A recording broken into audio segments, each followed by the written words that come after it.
Salam, hər vaxtınız xeyir olsun, hörmətli dostlar. Biz keçən dəfəki videoda böyüklərdə olan əsəb, yaddaş, yuxu, sinir problemləri ilə bağlı sizlərə məlumat verdik və qərara gəldim ki, bu dəfə məhz uşaqlarla bağlı danışaq.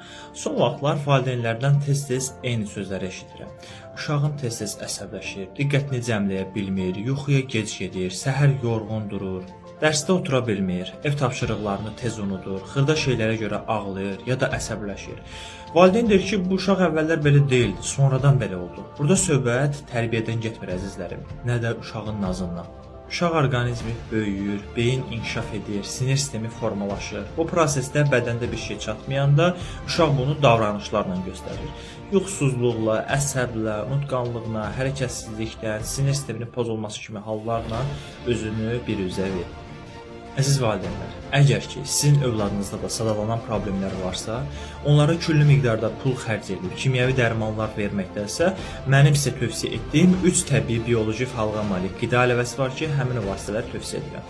Onlardan birincisi uşaq kalsiumudur. Uşaq kalsiumu ion halında olan uşaq kalsiumudur. Bu tamamilə insan orqanizminə soğudur. Qəti şəkildə əks təsiri, yan təsirləri yoxdur. Uşaqların sümüklərinin möhkəm olması üçün, beynin inkişafı üçün uşaq kalsiumu əvəz edilməz bir vasitədir.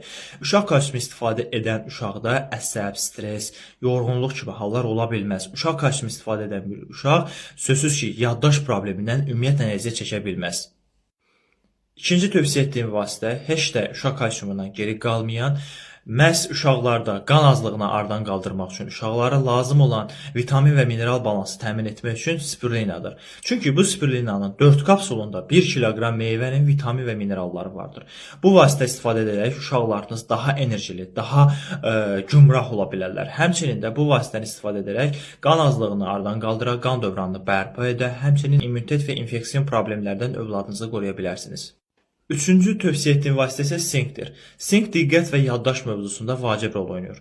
Uşaq fikrini toparlamaqda çətinlik çəkəndə, tez əsəbləşəndə, bəzən səbəb elə burada olur. Yəni sink mübadiləsinin pozulmasında. Bu zaman mənim sizə tövsiyə etdiyim ion halında olan sinkdir, biosinkdir. Bu vasitəni tövsiyə edirəm ki, uşaqlarınızın diqqəti, yaddaşı bərpa olunsun. Bu dediklərim heç biri dərman deyil. Mən bunlara uşağın inkişafına dəstək kimi baxıram. Əgər övladınıza dəstək olmaq istəyirsinizsə, onun sağlamlığını qorumaq istəyirsinizsə, sadaladığım vasitələrdən mütləq şəkildə istifadə edin.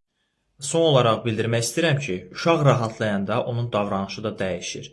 Davranış düzələndə isə evin içində sakitlik yaranır. Əgər övladınızı qorumaq istəyirsinizsə, sadalanan bioloji fəallığa malik qida əlavələrindən mütləq şəkildə istifadə edin. Sağ olun, diqqətinizə görə təşəkkür edirəm.